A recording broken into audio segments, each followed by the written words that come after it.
welcome back to Sweet Science Boxing and MMA here in Hawthorne, California. I'm Chris, your boxing enthusiast, and with me, return customer. Whoa! You better start this over. I'm not going to start it over. They didn't even hear that. That was just for us.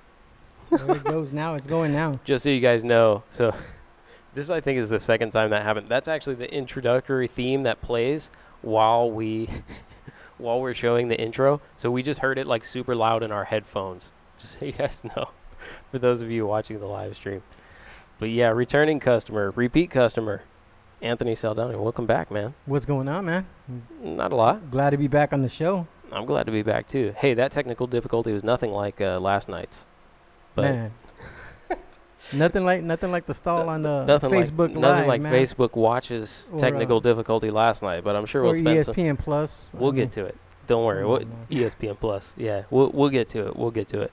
But we got a couple young and talented fighters up here with us, professional fighters this afternoon. Welcoming Joseph Landeros over here to my left.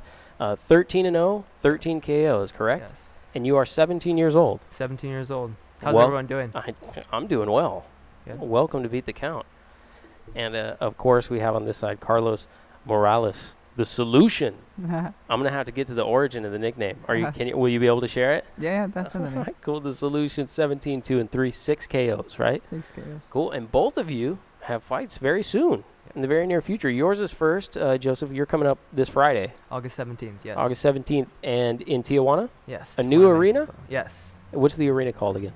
It is called the Big Punch Arena. A Big Punch Arena? Yes. Do you know who your opponent is already? Yes, it is Luis Manuel Macias. Luis Manuel Macias. Macias. Macias? Yeah, Macias. There you go. Luis Manuel Macias. Either way, you're going for him, right? Yep. And then, of course, your fight being on September 1st, Carlos, at Indio, Fantasy Springs, Ryan Garcia, right? Correct. Main event. One half of the main event we've got up here. Is that That's got to be cool, right? Yes, it's my maybe 4th main event, so I'm excited. Your 4th main event? Yeah. Cool. Well, congratulations to both of you. Best of luck to both of you. And we'll definitely have a lot of questions about each of your careers, your career paths, how they're the same, how they're different. And for those of you who are watching the live stream, we will, of course, be talking about Jojo Diaz and the fights that took place last night.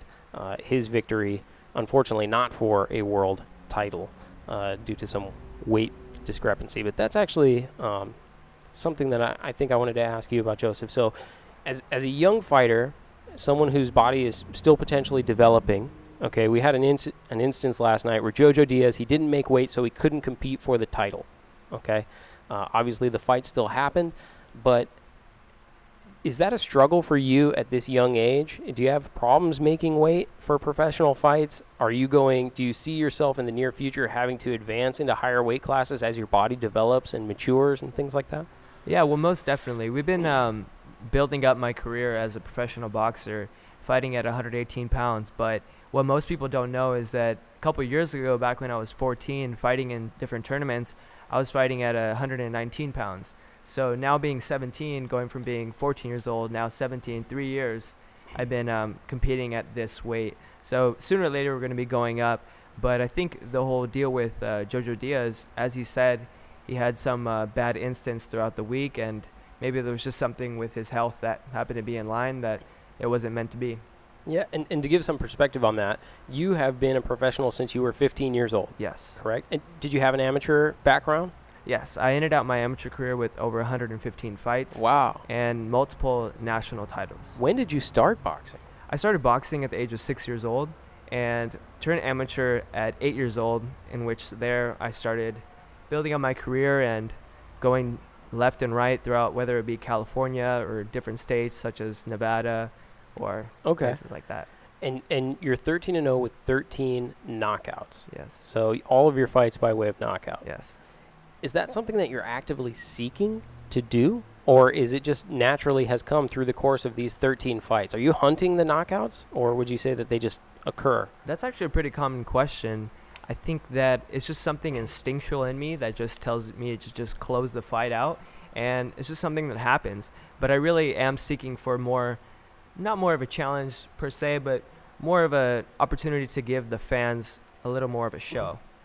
coming up this next fight or wherever it may be. Okay. And Carlos, on your side, you've been through a little bit more adversity and things like that. You're 17-2-3, but like you said, you've been part of 4 main events. You're, I believe, 16-1 in your last 17 fights. Your career started with a loss and a few draws. How do you turn that around and become, what you are today, which is the main event attraction? I would tell you the truth. I wasn't disciplined. Okay. The talent has always been there. Yeah. I didn't just wake up the next day and I'm a lot better fighter now. Yeah. The talent, I always had it. It was just that I wasn't disciplined. I was messing around with, doing other things besides boxing.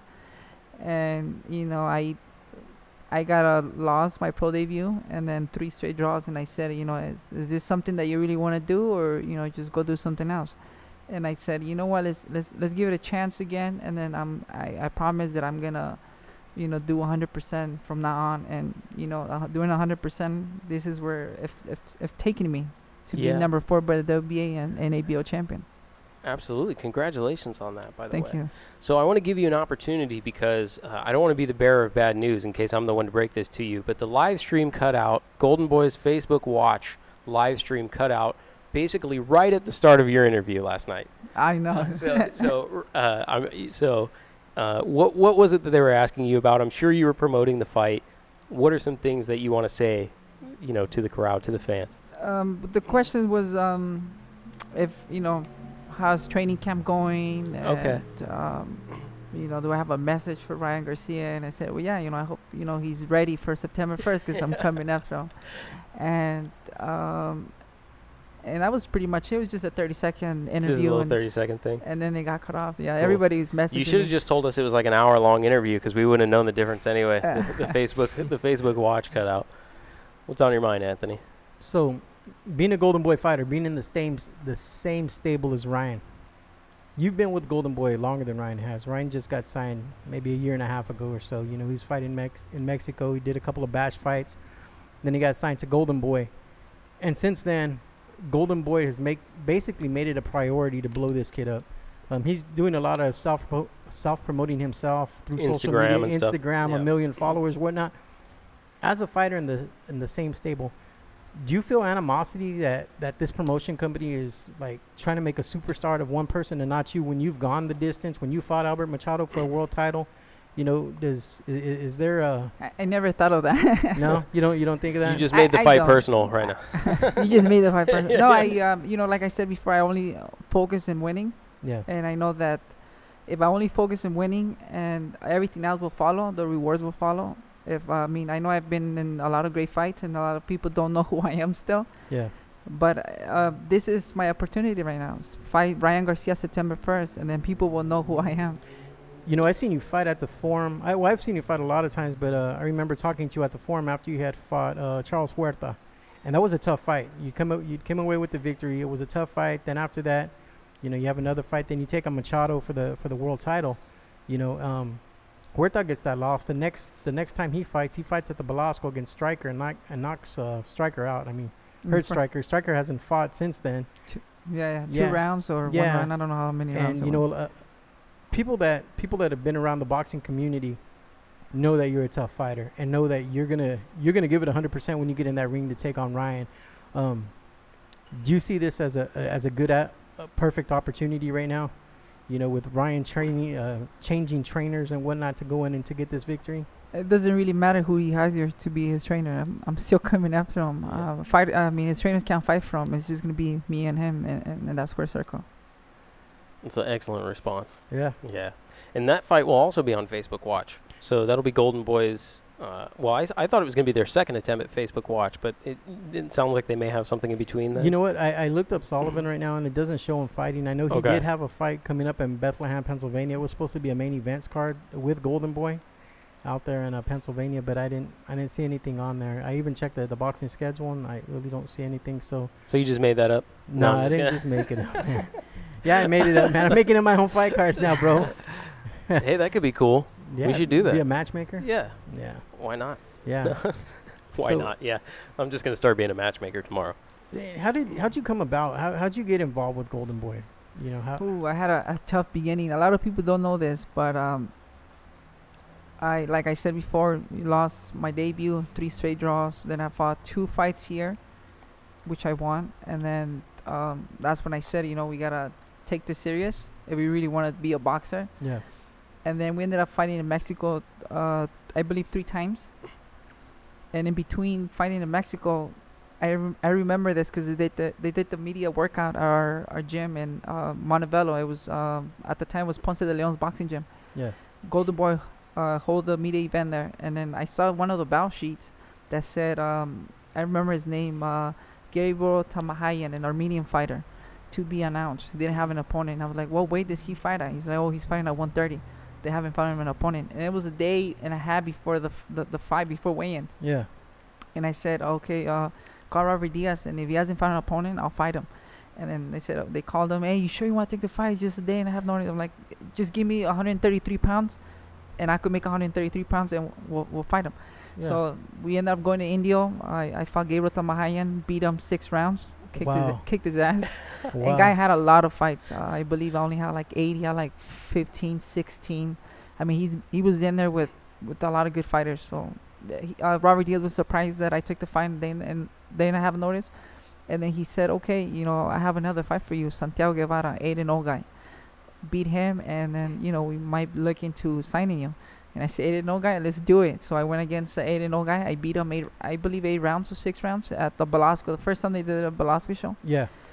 And then, I guess because I didn't knock him out, they were not too impressed with my performance. So they said, okay, we got one more fight for you. So they brought Emmanuel Gonzalez, 16-1 guy from New York, Golden Boy fighter. Yeah. Beat this guy and we'll sign you. And I said, okay, line him up. I'll beat him. And I ended up beating him. And then next day I had my contract ready for me to sign it. Nice. Yeah. And you train at the train in the same gym with the Sinisa, correct? Yeah, CM Boxing Stables, which I own the boxing gym. Oh, nice. You own the boxing gym? Yes, I do. Nice. How long have you owned the boxing gym? I believe 3 years. 3 years? Yeah. Cool. It's You like- like it?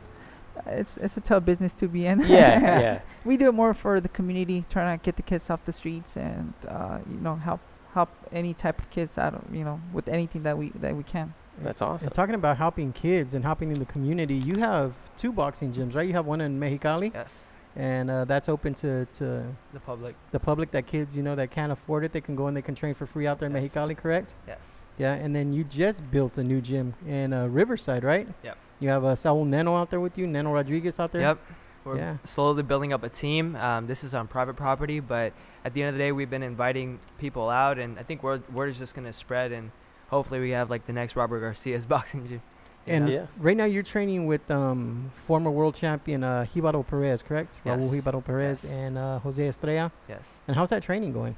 It's been going great. We've been having some different difficulties, say getting different sparring partners, but at the end of the day, we've been putting as much hard work as possible and making the most out of it.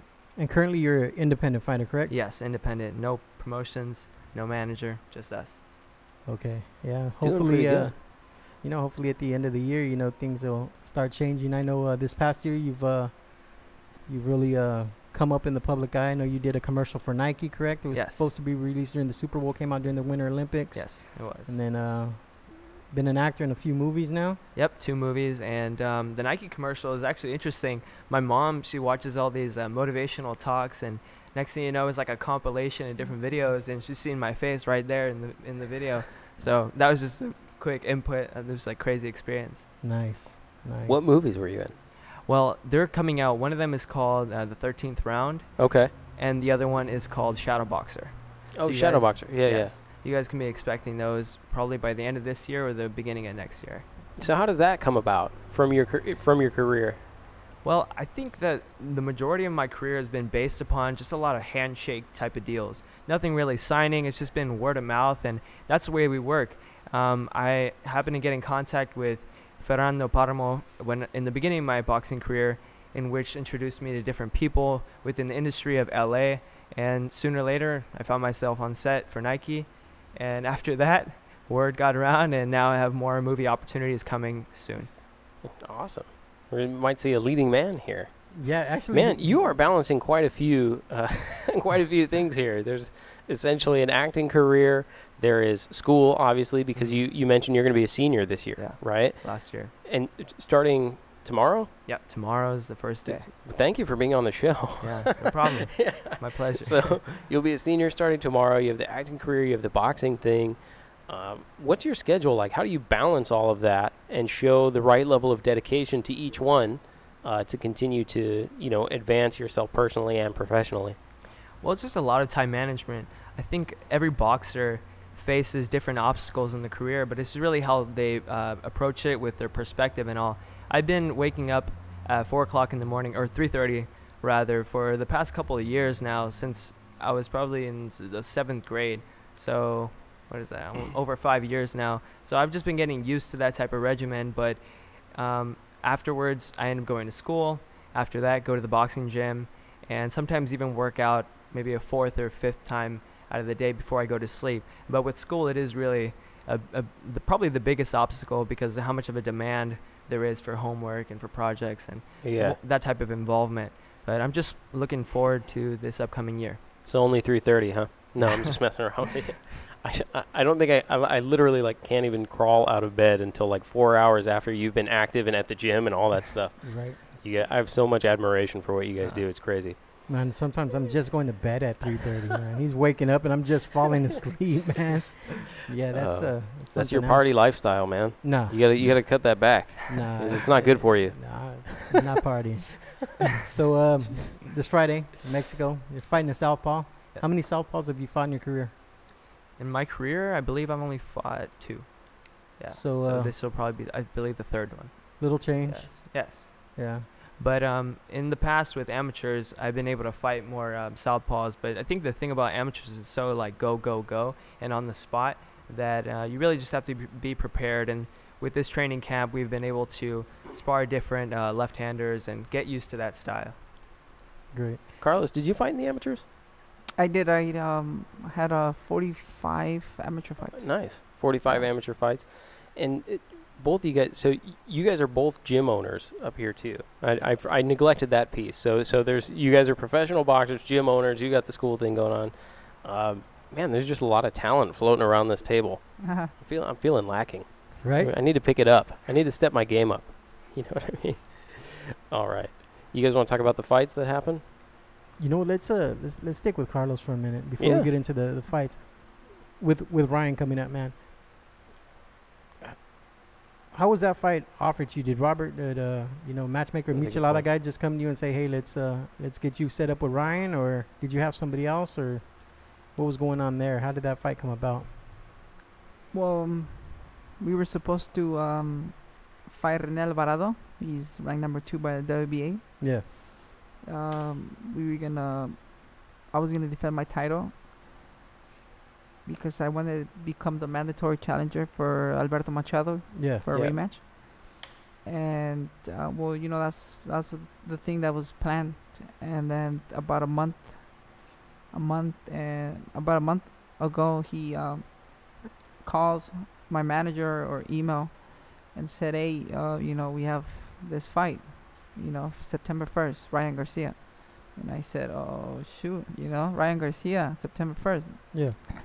And then they ended up negotiating the amount, and then we thought it was a fair amount, so we took the fight. And did you see his last fight against Jason Velez? I was there live. You were there live? Yeah. So Jason Velez took him the distance. Fought what you would say almost like a dirty fight. Went in, banged the body, a lot of elbows, a lot of hip shots, slowed him down. It looked like Velez was able to withstand the hurricane. The first couple rounds of Ryan coming out real active, and then slowed him down. Where Ryan beat him. I mean, because he outboxed him a little bit, but it made it a tough fight. I think you're a stronger fighter than Velez is. I think we had talked about this a little bit earlier, man. What's your plan on to take him out, to take Ingray out, man? Tell us your game plan, step by step. No, I'm just no, messing no. around. It's okay. You don't have to reveal too much. Yeah, without revealing too much, of course. Our plan is just to make him fight. All 10 rounds that we're gonna be doing. We're gonna test his cardio to see if he's been training or he's been on social media too much. We're gonna find out September 1st. Let me ask you something. So you mentioned that you got this about a month ago. You must stay in shape, but my question is that common at this stage in your career? Are you getting? You mentioned you took a fight earlier in your career on a day's notice, essentially, right? Even this one, you're taking on a month's notice. Is that regular to take a fight that quickly? And is it something where you have to just actively stay in shape at all times, or do you go through like a traditional 8-week sort of training camp in segments? Well, like I said, we were supposed to fight September. We So didn't you know. are already. I was already Yeah. getting in shape. Yeah. I was already doing strength and conditioning, sparring. I was ready. You Okay. know? So whatever day they gave me in September, I was gonna be ready. So they said September 1st, and I said, okay, Okay. let's do it. Cool. All right. Go into the fights. Yeah. Go into the Golden Boy fights. The Golden Boy fights. Okay. So I'll tee it up. You want me to tee it up here? Go for it, man. So Golden Boy had their first event live streamed on Facebook Watch last night from Hollywood, California, the Avalon Theater. Obviously, you were present at Avalon last night. Correct. And the rest of us, I believe, watched it either on the live stream or this morning, fortunately, for you. It read to me as an attempt to grow talent organically and also to reach new boxing fans. They did a number of things that I thought were interesting. So, for instance, at the start of the broadcast, they actually recapped the rules in depth that you're not accustomed to seeing on other broadcasts. So they went through the unified boxing rules, they went through the judging rules and criteria. So it looked like not just a way to grow talent organically, but also to reach out to new fans on Facebook, things like that. And it started off really well. That was my impression of it. I actually think that for the first several undercard fights, they were entertaining fights. And it was something where even fresh faces like Mario Lopez, Jeremiah Gallegos, people who were not accustomed to seeing in these broadcasts were, I think, very effective. So Jeremiah Gallegos, of course, I believe was the winner of the Golden Boy voice contest, the next announcer contest, which I brought up on this broadcast. Just so you guys know who said that I should try for it. I would not have beaten Jeremiah Gallegos at it. The guy actually did a remarkable job last night. I wouldn't have won. There were some nice people on the thing saying I could have done it, but I couldn't have taken down Jeremiah Gallegos. Anyways. He works for Golden Boy already, man. I'm just saying. That's they a conflict said he of won interest, the man. He contest. shouldn't have won the He contest. won the contest. Man. He's an announcer for a soccer team that De La Hoya sounds owns great. in Houston. Okay, he sounds great, but that's not fair, man. What do you mean? Okay. That What do you would mean be- it's not very fantastic? He's a soccer announcer for De La Hoya for I think the Houston Dynamo or something, man. Oh. I have a job too. It doesn't. He's already owned by De La Hoya. How can you win a contest? That'd be like me saying, "We're gonna have a contest and Chris is gonna win, man." Come Hey, on, man. man. You guys thought he did a great job, right? He did good. What happened with the cards? I heard he didn't even announce the scorecards though for the final fight when the Someone told me that too, but it's hard to say because of the part Because the that I'm going to stream get go- to because the stream went of the down? stream. So, anyways, they were doing really well. It's a noble pursuit. I would challenge the assertion that they made that it's never been done before. Obviously, we know other promoters have done this in the past, particularly Thompson Boxing does it on a regular basis, right?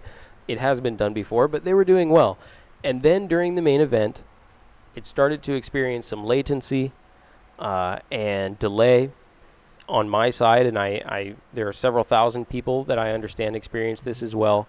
And then right during Carlos Morales' interview, right when they brought the solution out to ask him about his Ryan Garcia fight, the stream cut out for a period of time.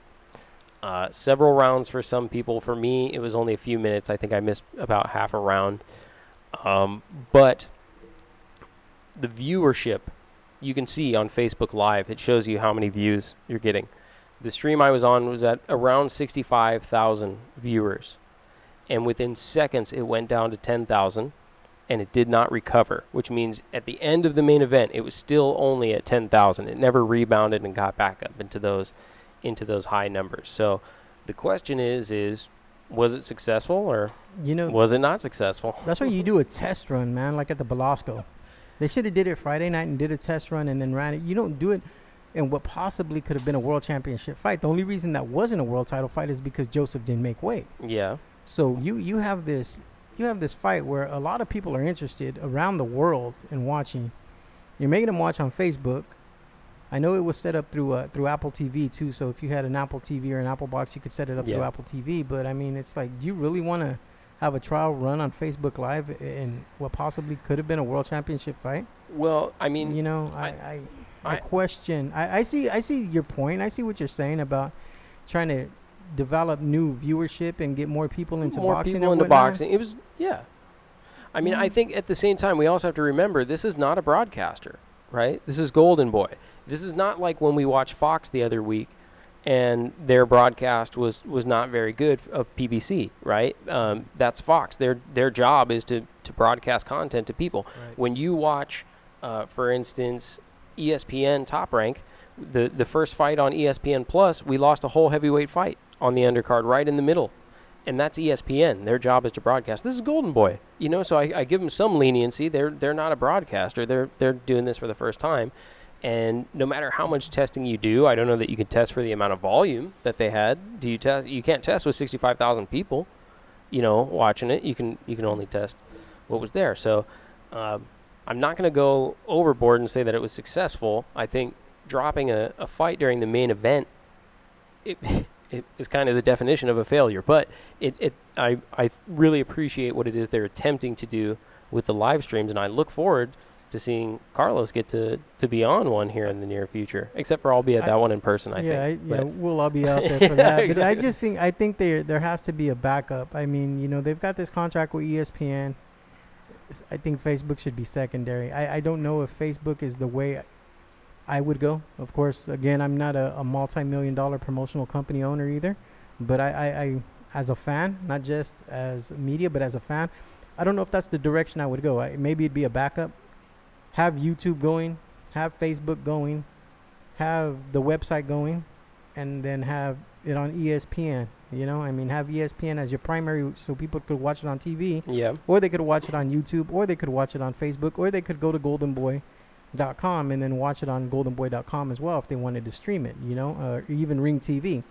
Usually a lot of their fights are streamed through Ring TV as well. So there's several other platforms besides Facebook. I think Facebook should have been a secondary platform for the event, especially because of how big the event was, you know. Yeah. I mean, it was meant to be a title fight. It was meant to be a title fight. So let's talk about the actual fight now, though. Okay. So there was several fights that were on the cards. Oh, by the way, Edward Rodriguez Sr. giving a shout out to you, Carlos. You know Edward? Yeah, I know Edward. Yeah. What's up, Edward? Thanks for being on. I'll get to the Garcia and Spence thing. Don't worry. We'll ring it up with these guys. It's Marco. Coach is in the house? Coach If you guys hear the doorbell, it's because Coach is in the house. What's up, Coach? All right. He took off. He took off. Yeah, the fights. Sorry. Damon. You want to start with Damon? You want to start? You don't want to start with the main event? You want to work up to it? Yeah, it doesn't. However you want to do it, man. We can talk about the main event and then go to the. It's hard for me to talk about the main event because I only got to see it in 10-second spurts, and then I missed about a big chunk right in the middle of it. But I understand that Jojo Diaz won.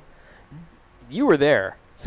Yes. Do you watch the main event? Yeah. And what was your perspective on it? Since you were there live and got to see it uninterrupted, and you actually got to see it uninterrupted too, right? Because you watched the follow-up broadcast this morning. Yeah, so what do you guys think? What was your perception of the main event? I understand it was close. Do you feel as though JoJo was the victor? And was it a good fight in your opinion? Live, it was a great fight. All the fans were cheering for both of them. It was, I mean, Jesus just kept coming, no matter how many times you hit the guy, he just kept coming and coming.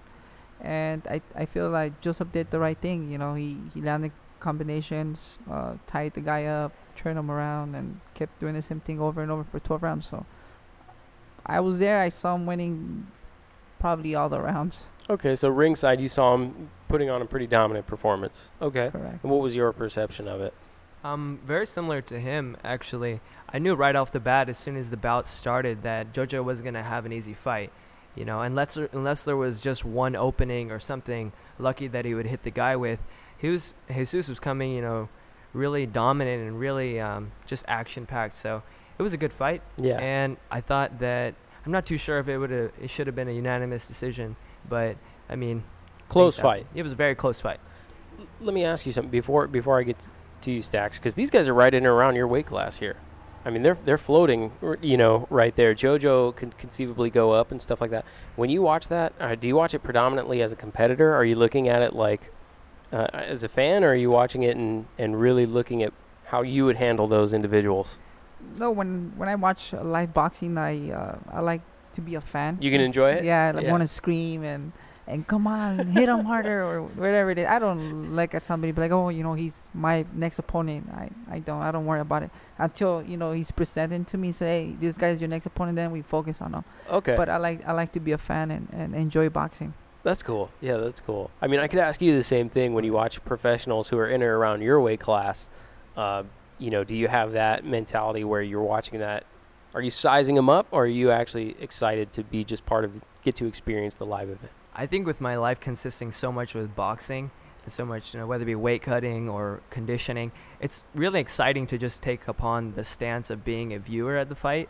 And maybe in some instances, I would just be more of a spectator, in the sense that I know that, oh, I would have done this differently, or, oh, I would have seen that opening, and, you know, little things like that. But at the end of the day, the fight is between them two, not us two. Sergio Estrada, I guess from last week, just chimed in and said, like he said last week, you have to take it from the champ. I think I'm not sure if you're just trying to push my buttons or not. Well, he won. He won. Rojas was the champ, so I guess he took it from him, right, Serge? God damn. You got to take it from the champ. No. I'm sorry. I get there are certain boxing idioms, however you want to say it, that you don't agree with, that I think are sort of archaic in nature, and they lead to bad scorecards in general. And one of them is this concept of you got to take it from the champ. But anyways, go ahead. What do you think? So, a good fight. I mean, I've seen Rojas fight before. I seen him knock out Abraham Lopez. We're in Vegas for that fight. Cynthia was actually Abraham's personal photographer that night at the MGM, and surprised me, man. That was the first time I had seen Rojas fight. I knew coming into the fight that he had fought to a draw with a kid named Jorge Lara, and I had seen Lara knock out Fernando Montiel about 2 weeks earlier at the StubHub Center. So I knew this guy was going to be tough, but man, when he put Abraham down, I think he dropped him like 3 times in the fight, and finally Abraham just took a knee, and that was it. It was over, you know, and it was going to be tough for JoJo coming in. JoJo not making weight surprised me. You know, it really did, especially with him just fighting recently. But now you have stablemates calling JoJo out as well. You know, you had Joet Gonzalez. He showed up Friday night to the Belasco Theater with the shirt that said, "Shut up, fat boy," and basically put on his Instagram, "Hey, Michelada time, who's the matchmaker, and hey, Oscar De La Hoya, hey, Golden Boy, you'll never have to worry about me losing my first title fight, and never have to worry about me not making weight." Whoa. And basically took a shot at JoJo there, you know. So I know he called out JoJo in his last fight at the, you know, he fought a couple weeks ago, and after the fight, had called out JoJo. You know what? I know we talked about the not making weight thing, but there is something I want to touch on with you guys. JoJo in the post-fight press conference, he described this as one little mistake. That's how he described it. So they went through, and he said, I made one little mistake. I didn't make weight. And this is a mistake that it cost him a title, right? Because he won the fight. And is that really a little mistake as a fighter from your perspective? Is it a little mistake to not make weight, or is that kind of a big deal? Well, to me, it's a big deal, because that's the chance you've been waiting for, is to fight for a world title. So, I mean, if it was only 6 ounces, I'm sure he could have dropped the 6 ounces. Shave your hair, jump rope, do something. Dude, you know? I've never heard anyone say that, but that's, yeah. So, yeah. Shave your hair, man. That was a conversation I had in a chat during the weigh-in. I had somebody with JoJo at the weigh-in, and the chat was, get the razors, shave his head. Yeah. Well, I kind of think calling it one little mistake, I think in some ways disrespectful to contenders like, you know, yourselves who are coming up to fight for world titles. Like, it's what everybody dreams of doing in this business. If you're a pro fighter, you want to fight for a world title. You want to have an opportunity to win world championships. Correct. And saying, I didn't get to win a world championship tonight because I made one little mistake is kind of like, catching a shot that you didn't see is a little mistake. Like not making weight just doesn't even give yourself an opportunity to do it. So what do you think? Well, I wouldn't regard it as a little mistake, because I would say one of the biggest things that I've been seeing upon his comments, or the way that people have been coming back at JoJo, is that he lost a lot of fans and a lot of respect from an act like that. Myself, I would shave my head. I would go all out. I don't think I could even imagine myself being in that situation. And that's not even not to be disrespectful to JoJo. It's just about who I am and about how much I love this sport. So I make sure that all the action and all that hard work is put in beforehand, so that we don't have to face situations like that. Yeah, I think that's interesting, that sort of perspective, that I just made one little mistake. So I sort of highlighted it, and it was something I wanted to ask each of you. But the shave the head thing is not something I had thought of, actually. And it makes a lot of sense to me. Yeah, I'll tell you a little story about that after the podcast. After the okay, it's one of those stories. Yeah, we gotta save it for after the podcast. After the podcast. Okay. Exactly. Yeah, I'm not trying to. So on the undercard, then you want to jump to the undercard, since we can't tell that story on the podcast. No, we had a good fight on the undercard. We had Jonathan Thunder Navarro out of East LA going up against Damon Allen. Yeah. Interesting. So 15-0 versus 14-0. Both Golden Boy promoted individuals. When asked why he would put two undefeated prospects against each other in that respect, Oscar De La Hoya's response was, "It's time." That's kind of all he said. It's time. And I mean, I think the impression you could take away from it is, someone's going to go on and do bigger and better things. It's time for whoever wins that fight to take the next step in their career. I can see some people probably frowning upon that, but it turned out to be a good fight, I think, and I think it was a great opportunity.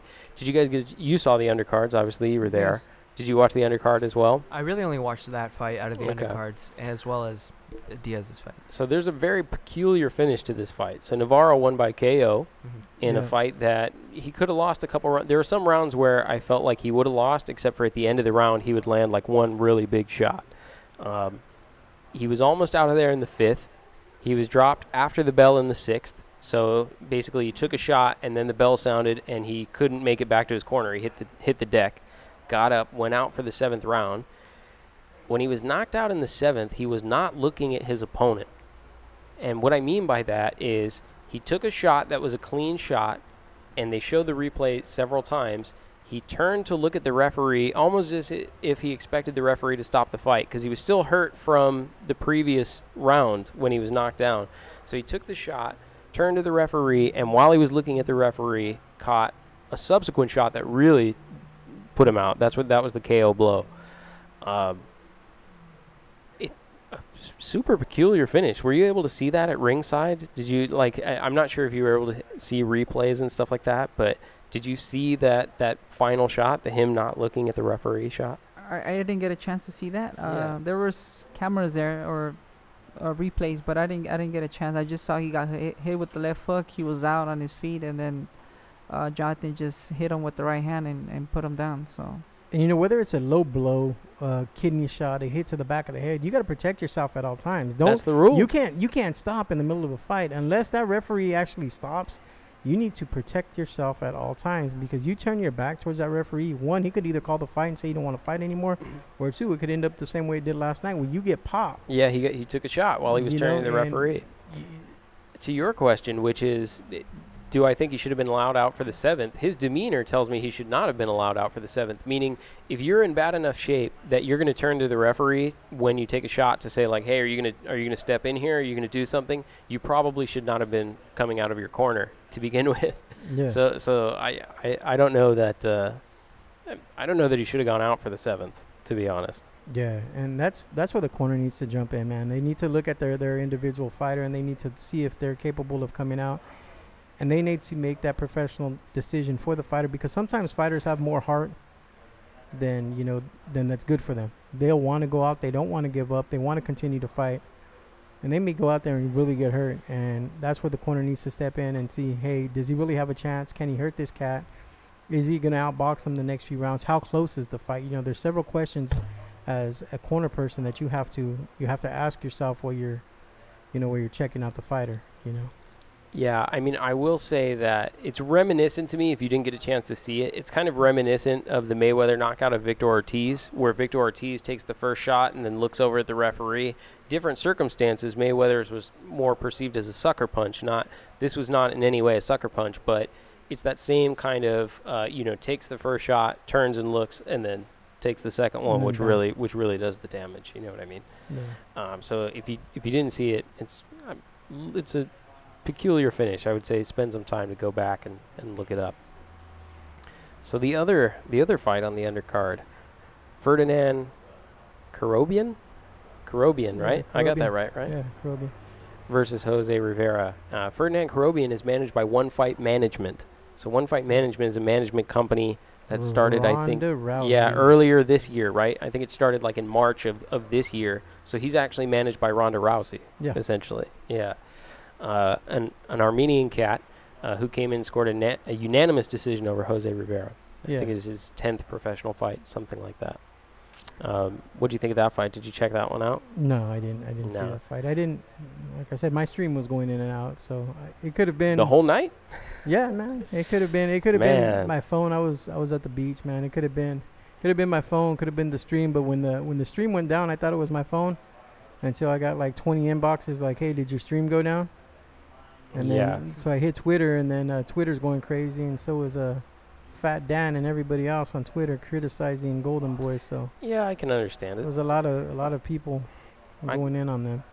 I would usually say that maybe there's just too many variables, to account for to blame Golden Boy altogether. But at the end of the day, you did make a good point about different platforms, say Twitter or whatever it may be. Yeah, and we don't know. To be fair, we don't know if it was Facebook, if it was Golden Boy. If somebody could have unplugged it, man. It could have been like a... Yeah, we have no idea. Tripped over a wire. Steve Kim could have been mad because he wasn't announcing and just unplugged the thing, man. Did you do it, Steve? You know what, man? Hey, so I've been seeing a lot of stuff about Mario Lopez getting kind of a rough time.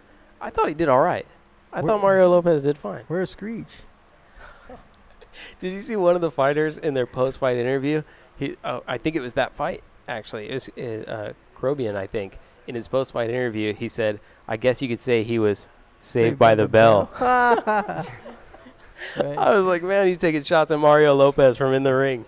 Yeah. That's tough. I think we were at the Forum one night, and somebody's yelling at Mario, and they're like yelling, hey, Slater, hey, Slater, hey, Slater. I mean, just the whole night, just, hey, Slater, hey, Slater. I'm like, dude, shut up already, man. He's not going to turn around and give you an autograph if you keep yelling Slater at him. I thought he did okay. I'm going to bring him a media kit when we go to Indio. I'm going to be like, hey, Mario. Can you sign this? Get on Beat the Count.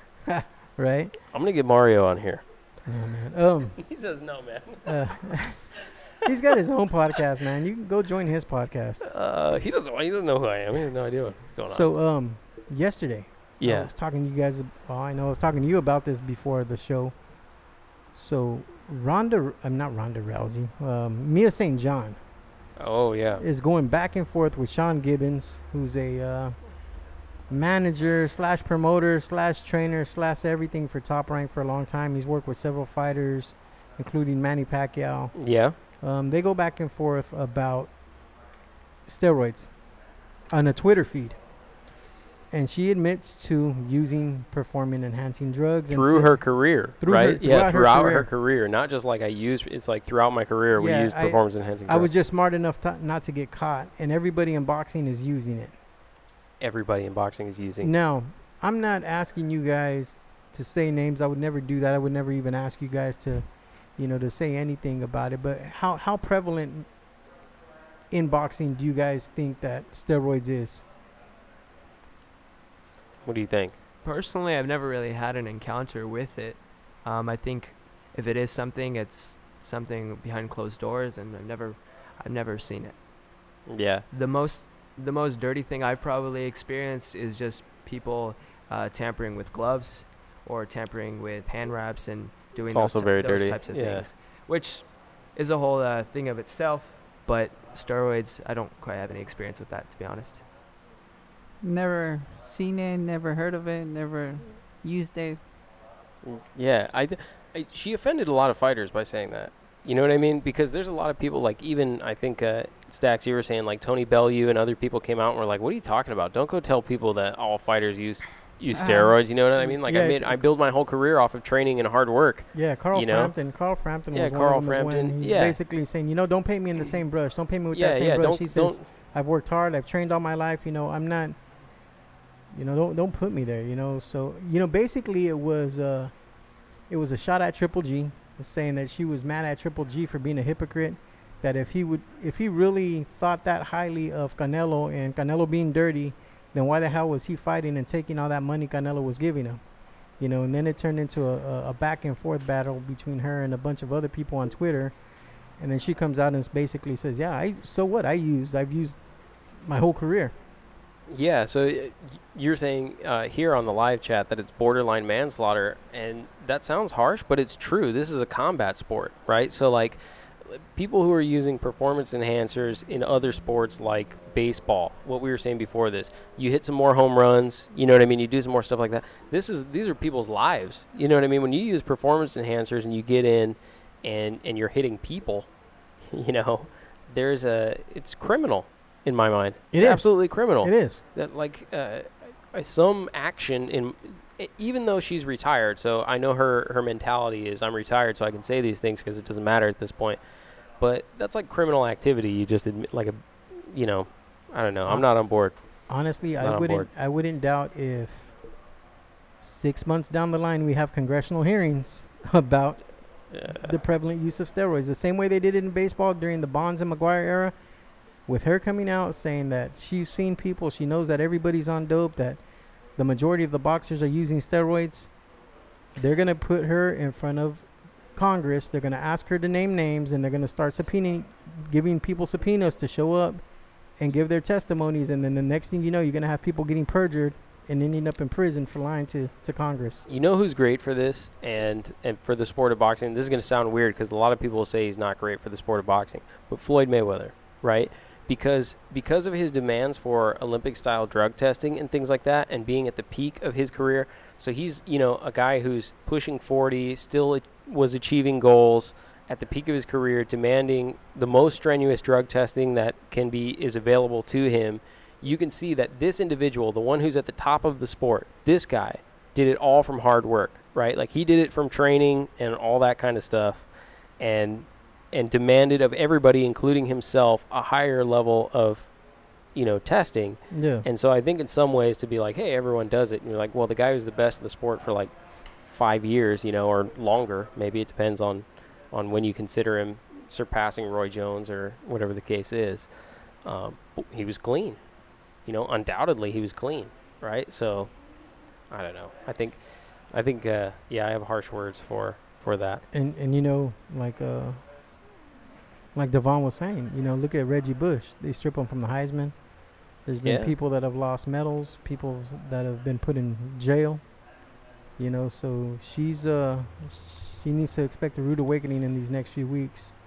So there was some other heat, some other shade being thrown on social media this week. I'm sorry, Deontay Wilder. Did you see that?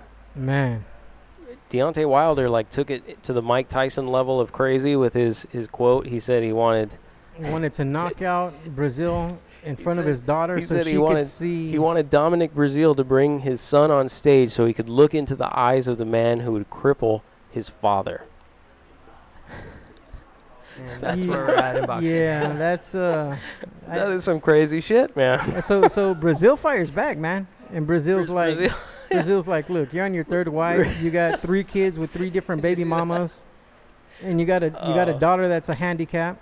And boxing's the best thing that's ever happened in your life because you ain't shit. Yeah, Dominic Breazeale. Yeah, he posted a video. God forgive me for what I'm about to say. God forgive me for what I'm about to say, and then he said a lot of extremely harsh things about Deontay Wilder. But this is interesting. So, trash talk is part of boxing, obviously. You guys do a lot of promotional stuff, a lot of interviews, a lot of it is promoting yourself, building the fight, doing things like that. So there's definitely space for it, right? Because it makes for bigger, better fights. There's some psychological warfare, so I would never say that it doesn't have a place. Can it go too far? Definitely. I think he went way too far. Yeah, okay. So there's a threshold for trash talk. Yeah. There's definitely a threshold for trash talk. What do you think?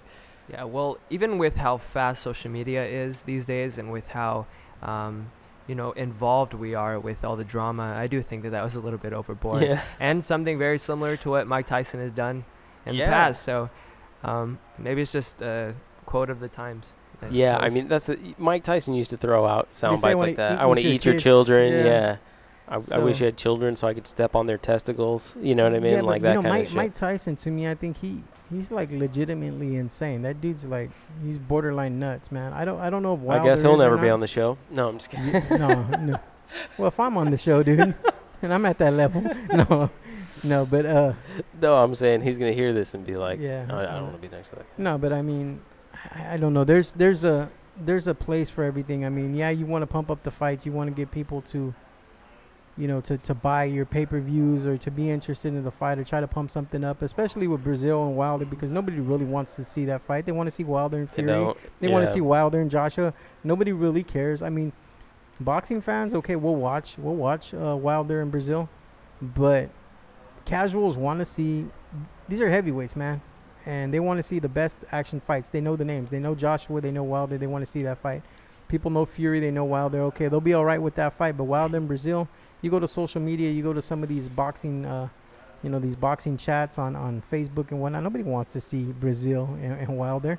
So they got to do what they got to do to pump it up. But there's a time and place for everything. I mean, once you start bringing in families and kids and whatnot, that's a line. Yeah, that's a good question. So where is the line? Like, so if there's a threshold and we say, hey, beyond this is too much. There's some of it's too much. Can a fighter say anything they want to about you, for instance? Is the line like extending beyond you into personal things, or are there even things about you where it's like, hey, that's too far? Well, I'm not the greatest trash talker, but if I had to say something about my opponent, it'd be about himself, not his family, not his father, not his trainer. No.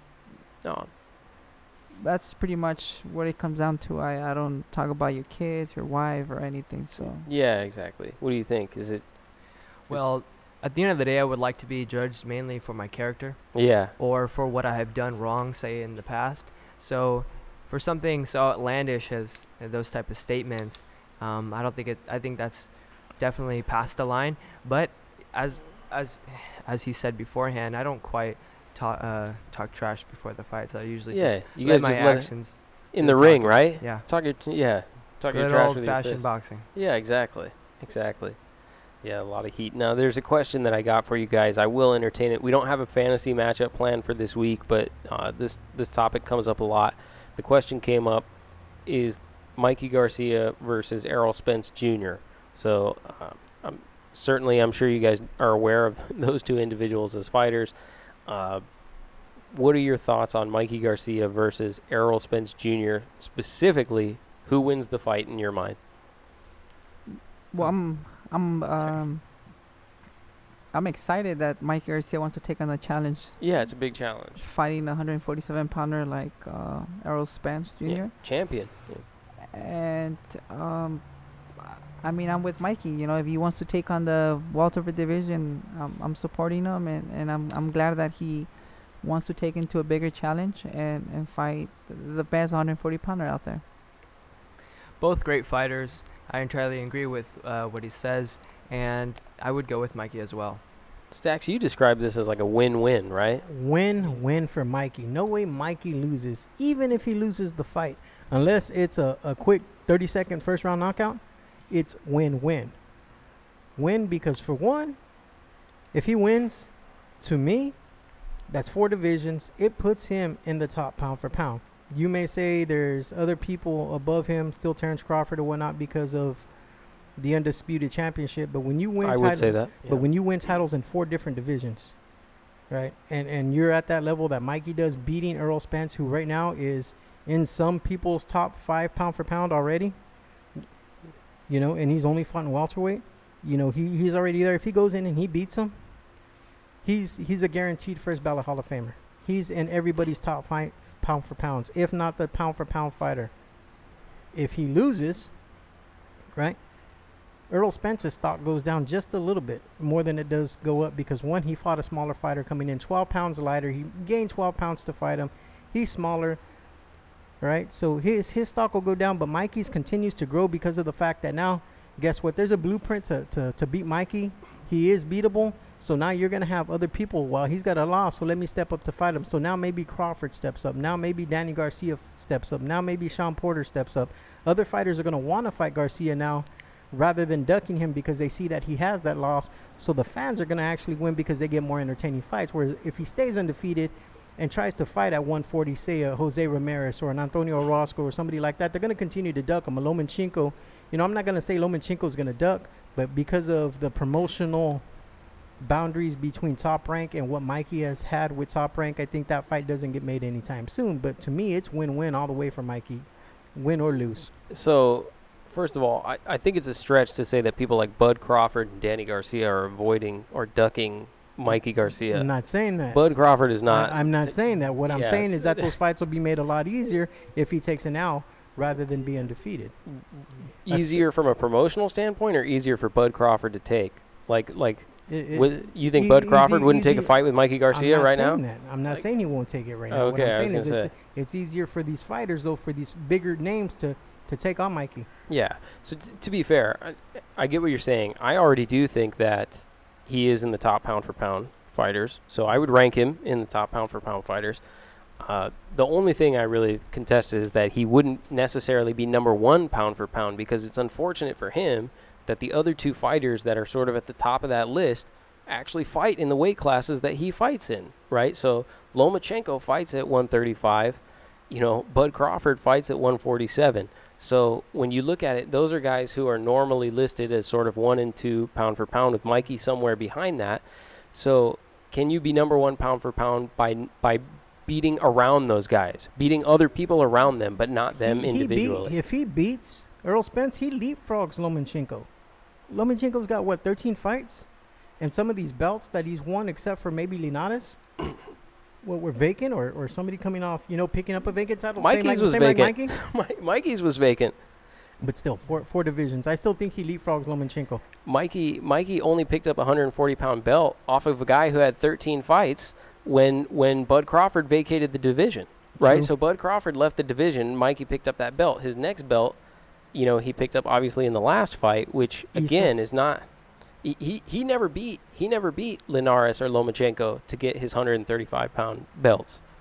He didn't beat the best people in the division. He beat other people to get those belts. Then went up, took a belt from someone who wasn't Bud Crawford, right?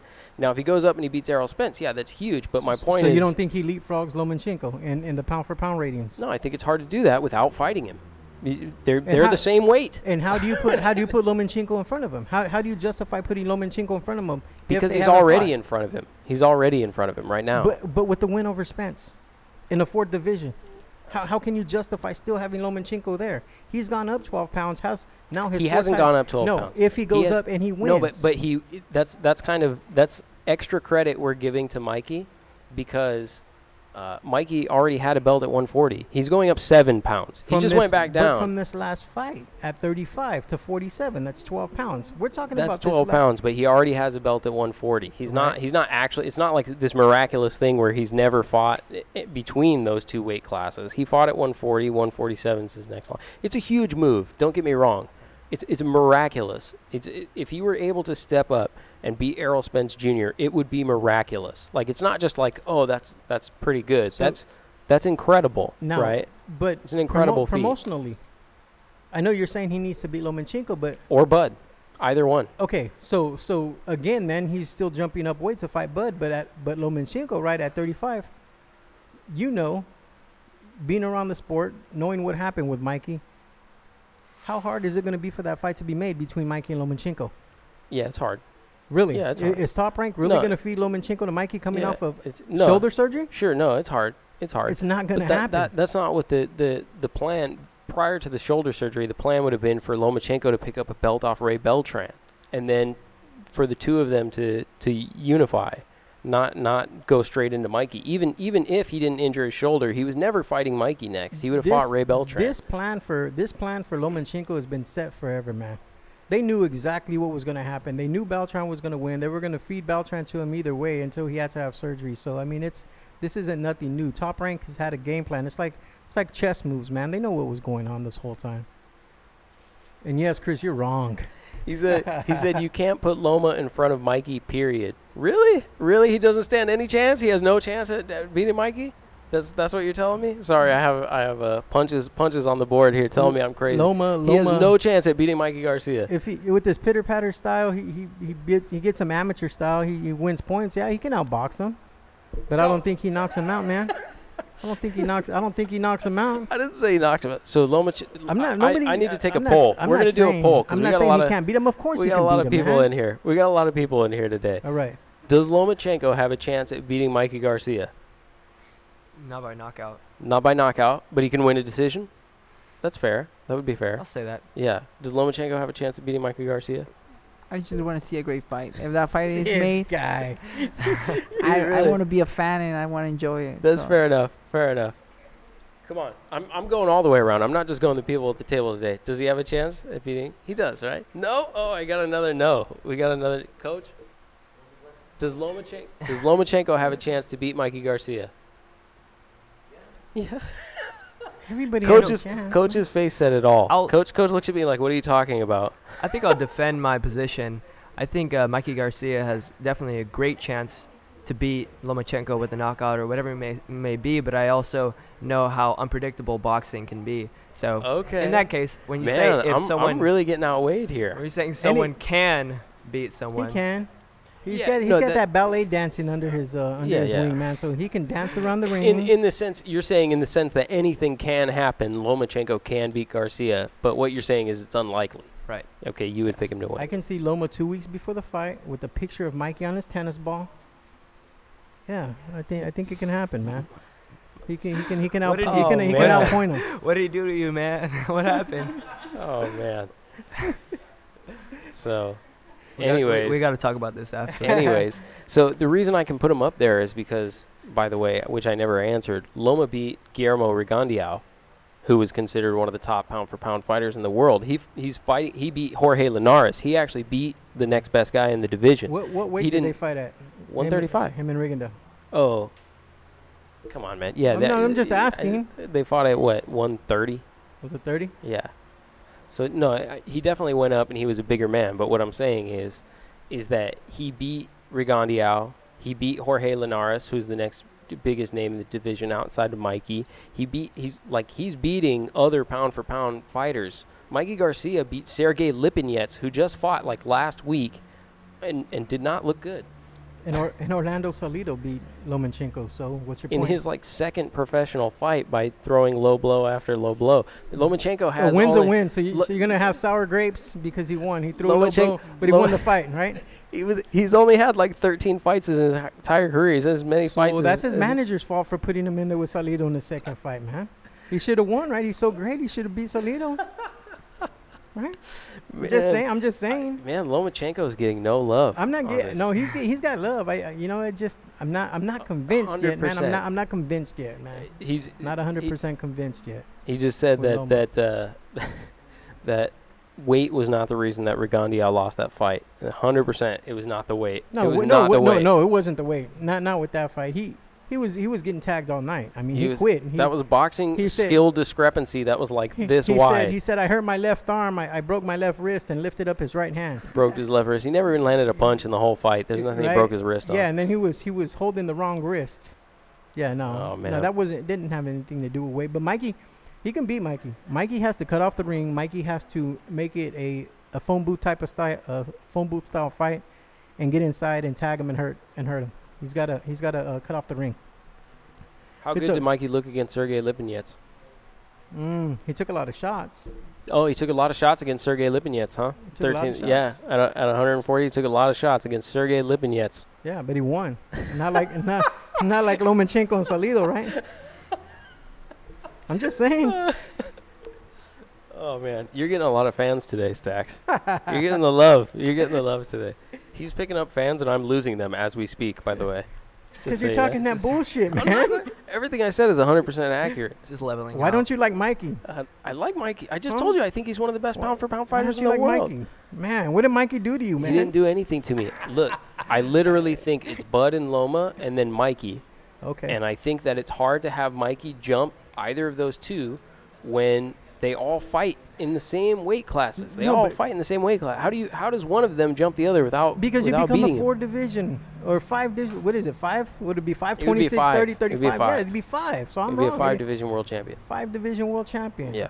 And you're still not going he's to put him already in a front of 4. Lomachenko? Loma's already got like 3 divisions covered. He's Yeah. 13 fights. He's got 3 Okay, divisions. they're saying move on. They're getting tired of this. All right, we got to all move right. on. What we got going on, man? What's Oh next? man, we got some. All right, fights Mike, you need to come on the show, and if Hey, look, you guys are making I it will sound, they're making allow it you. sound like- I will allow you to throw a right hook to Chris, I like Mikey. right I in like the Mikey. gut. You know what? For views, I might do that. No, I'm just. Take even with the. Do I get the pad? Yeah, you get Do the I pad, get the man. pad? Down with Pat. If I get the pad, Yeah. Yeah, You all right, let I'll Mikey do it. hit you. I'll do it. You guys could hit me if you want. I'll put the pad on. You guys can hit me, and then I'll like keel over, and we'll put it on YouTube, and it'll have like thousands of views. Yeah. The I'm- boxing enthusiast takes a I'm shot from a real aim for the professional. pad, but if I get the chin, bro, I'm sorry. Well, I'm just kidding with you, How man. about we just I wouldn't edit hit it you. so it looks like we hit you? okay, I'm Yeah. cool with Alright. that. I would rather not actually get hit by either one of you, but I mean, if I had to do it, if it's what the people wanted to see, I'm an advocate of the people. You know. What about Triple G this week, man? So Triple G this week, he had a media workout set up for Tuesday morning, right? We get some emails Tuesday night. Selective media, not everybody. Selective media gets a email saying, "Hey, come up to Big Bear." Then about 5 in the morning Tuesday, the email comes out, "Don't show up. He doesn't want you here." I didn't see But that. a couple people showed up. Lance showed up from LA Times. I think a couple of news stations from Mexico showed up that were already in LA that had flew in. So they show up, and he basically says, "Look, I'm not working out for you guys.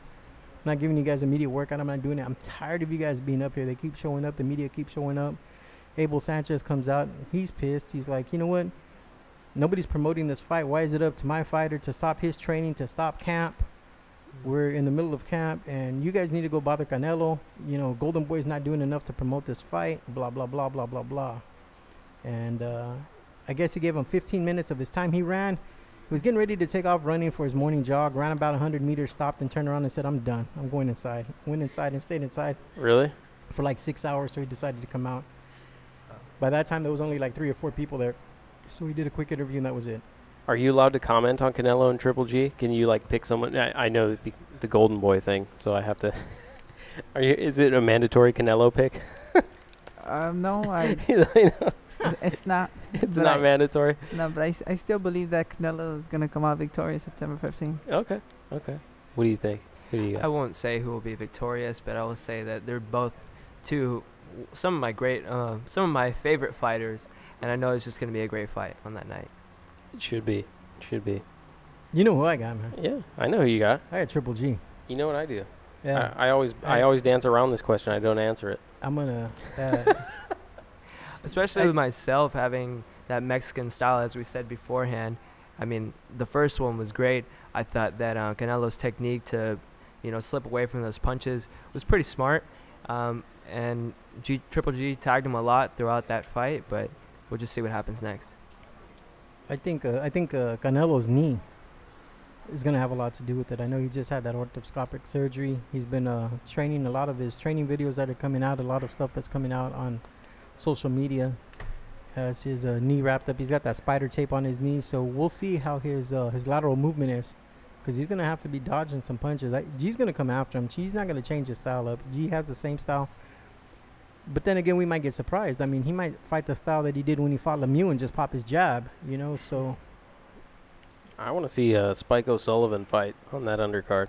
Lemieux. Oh, that's gonna be a Since you great mentioned Lemieux, I want to see Spike O'Sullivan and Lemieux. I think... I love the circus strongman look. Right.